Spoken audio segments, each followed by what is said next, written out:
Hey guys, welcome to Monday Rules Blues. This is where I take the rules and I put my interpretation on it. Warning, I am not representing WFTDA. This is not some kind of official interpretation of the rules. This is my personal opinion of how I understand the rules. So basically I take the gobbledygook and I make it in a way that I understand. Okay, on with the rules. So our two teams that we've got that are playing are Team Necrons and Team Space Marine. Rule 2.9, whistles. Jam starts on one short whistle. There we go, at the line, and there goes the whistle. Off they go. Rule 3.2.1, a pivot is a special subset of a blocker. A pivot must be wearing the pivot helmet cover to have any of the pivot position rights or privileges. Otherwise, the skater is a blocker, with the only distinction being that they can gain those rights and privileges by putting the pivot helmet cover on. It is not mandatory to field a pivot blocker. I like to see this as a very simple Clark Kent Superman type of situation. Here we have Clark Kent. With his glasses on, he is Clark Kent. He is not Superman. Aha! But when he puts a cape on and some tights, he is Superman for all intents and purposes. He is not Clark Kent anymore. Period. He is Superman. No panty, just a blocker. Pivot, blocker. Pivot, blocker. Rule 3.4.2.4. In the event both jammers simultaneously meet all requirements for lead jammer, the foremost jammer, if there is one, will be declared lead jammer. So here we have our two jammers. They're really close together, but you'll see the pink jammer is actually in front by a few mils. So that jammer is now lead jammer. Rule 3.2.3.1. A pivot may skate in any direction, including out of bounds, to retrieve the pivot helmet cover. So here we have the pivot. They've lost their pivot panty, so they're going to go retrieve it. Out they go, pick it up, and look, it's going to do something very naughty. Enter the pack illegally. You've got to enter behind the pack. Rule 3.5.8.2. A jammer or pivot may skate in any direction, including out of bounds, to retrieve the jammer helmet cover. Okay, so here we have our jammer who has lost the jammer panty. We're going to go out of bounds to retrieve it and enter legally. Rule 4.1.1.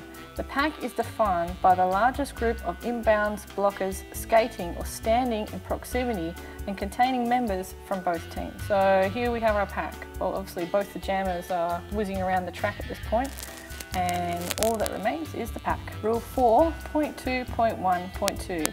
At the jam starting whistle, blockers are permitted to be either upright or down on one knee. Here we have our Space Marine blocker who is standing.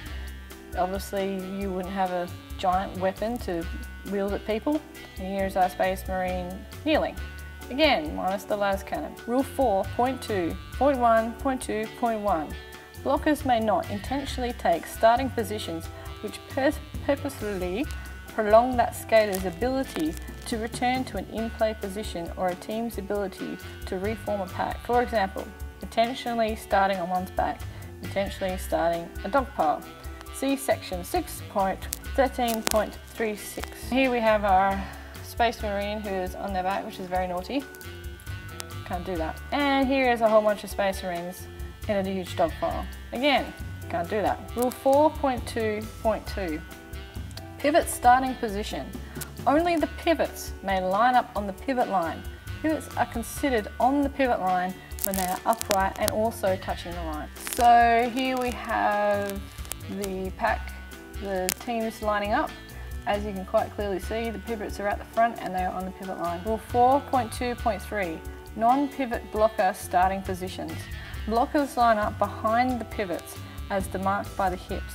If a pivot is not upright and on the pivot line, non-pivot blockers are not required to line up behind that pivot. If your pivot isn't on the pivot line, you don't have to line up behind them. It's only when they line up at the pivot line that you start to form up behind them. And this is what we see here. The blockers are lined up behind the pivots. Rule 4.3.4.1.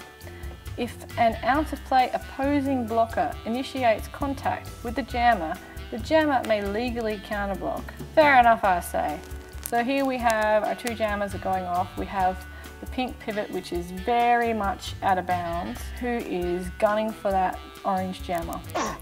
So basically they initiate contact with the orange jammer and the orange jammer goes, what the hell, and initiates contact back. That's it guys, I hope you liked it. Please leave me comments and feedback and let me know what you think. I want to make this as perfect as I can for you guys.